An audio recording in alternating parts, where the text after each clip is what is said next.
may know him from his own YouTube channel, Going South. Although he seems to be going north every time I talk to the man, but his YouTube channel, Going South. Yes. You know, we had Jeremy Yeah, Corbyn, everything's going south. yeah, Yeah, everything sure. is It's all going going south. south, right? Yeah, Right. so, It's going so south, but that it's not all or nothing. It doesn't mean that it goes south until everything completely vanishes. yeah, but do you think Right, which many people? people can easily say that Yeah. it's all going south. There's absolutely Okay. nothing we can do.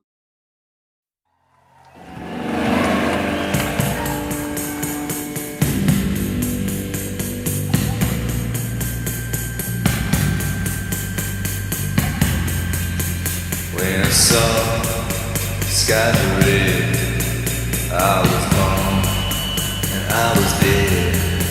When I saw mushroom head, I was born and I was dead. When I saw mushroom head, I was born and I was dead. I gotta keep my distance. I gotta keep my distance. I gotta keep my, gotta keep my, gotta keep my.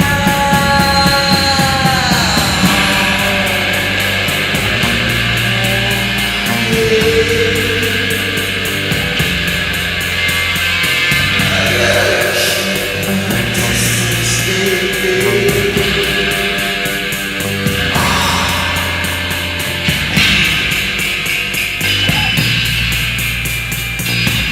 When the sun, the sky's lonely, I was born and I was dead.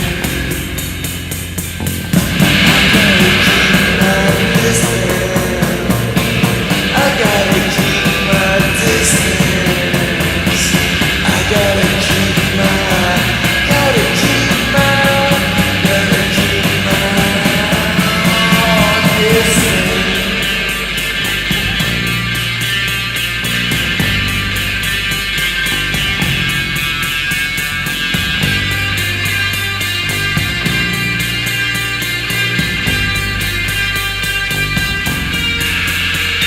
Skies are red, mushroom head.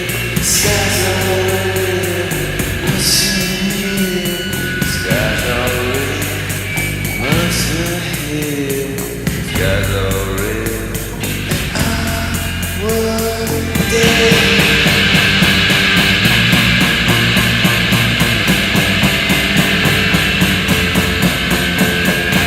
I gotta keep my distance. I gotta keep my distance.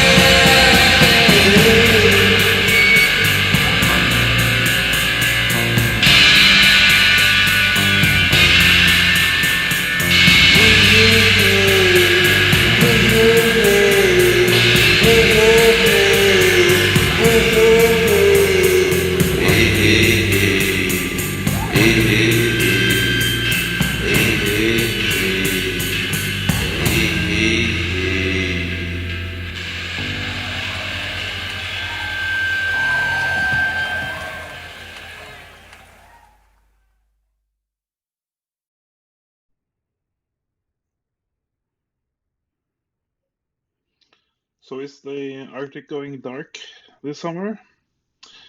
Let's start off where we left off on July 18th. And on the 19th, we were close to the blue line, the required loss for a blue ocean event, but no cigar.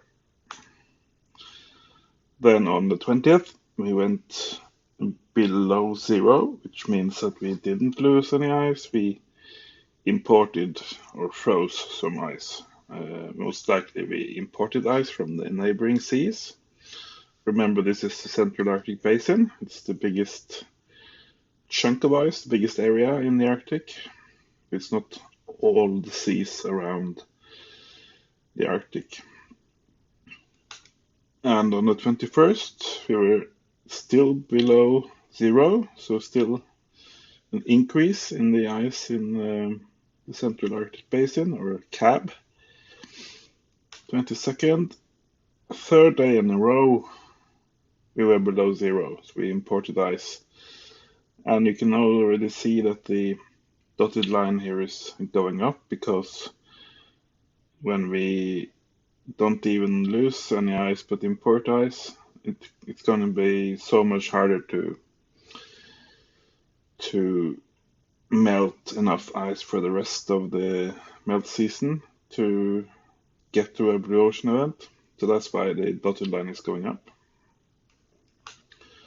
23rd, then we, luckily or not, we went above the dotted line, so it was one day of enough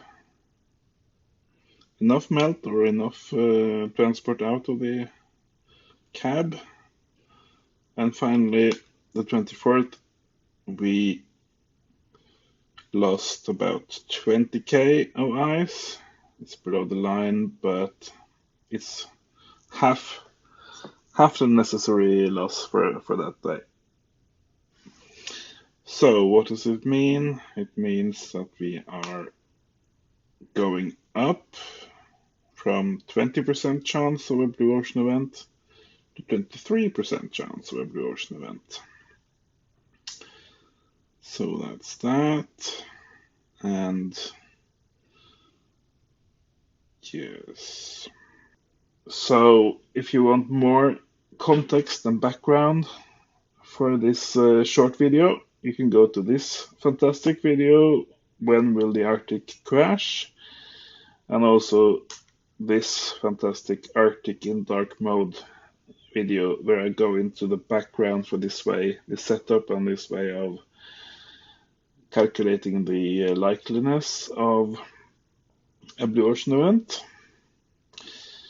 Because what is not included here is included in those prior videos. So if you don't understand anything, go and see these videos, and maybe you can get into the groove of waiting for the blue ocean event. Okay. Now to the final slide. We can see the development here, which I just showed you, and here is the Arctic Ocean for the 25th of July. And as you can see with the naked eye, there is still quite a lot of ice left. And some people ask me, hey, why do you only focus on the cab, the Central Arctic Basin? Because, this is not the cab, this is not the cab, this is not the cab. These ices are not the cab. So I focus on the cab because in 2012, in mid-September, when we had the lowest daily ice so far, then about 90% of all the remaining ice was inside the cab area here. So, and if you have an extreme melt season, an extreme melt year, we expect almost all the ice in that blue ocean event summer to be within the cab. And also, you can say that, but if we're gonna go to below 1 million square kilometers for the entire Arctic, of course, the cab, the Central Arctic Basin, would absolutely have to go below 1 million because it's in the Arctic, and if that isn't below 1 million, then the Arctic cannot be below 1 million. So that's pretty simple reasoning there. And I also get the question, so why don't I follow every kind of sound or every fjord of ice and every strait, and why don't I follow absolutely everything all over the Arctic? And the reason for that is that I don't have to follow all of that. I don't have to follow every fjord cracking up all over. All I need to do to know if we're going blue ocean event or not is to follow the central bit of ice, the biggest chunk of ice, and if the trends for the entire Arctic is that we are melting ice faster than any year the past 2 or 3 million years, then sooner or later that has to translate to losses within the cab, within this area, and you will see cracks within it, you will see the edges creeping in on it, and there's no way that you can have a smashing melt here and it won't translate to this area and to this graph. So either we keep being on average below this blue line, and we can't make the required losses, which it looks like right now, or we excel and we go beyond anything we've ever seen before, and then this yellow graph will go up, and the blue line will eventually, go down because we would always be above it, and then the required loss for the rest of the season will go down. But that doesn't seem to happen right now, right? Because on average we're like 10K or 10,000 square kilometers too low for the daily losses. But I showed you that we have about 23% chance of a blue ocean event this summer. So let's just translate that for simplicity to 25%. And what does that mean? What does a 25% chance of something actually mean? Well, it means you can toss a coin twice, throw it up in the air, and you get heads the first time, and the second time you throw it up in the air, smash, you got heads again. So the likeliness of this happening this summer is like having 2 coin tosses end with heads, and you can just do this. You can just throw these 2 coin tosses once every year, once every summer. So you would have to, in order to be absolutely sure or statistically sure to have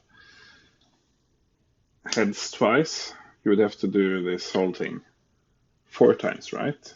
And then statistically you would have it at least once.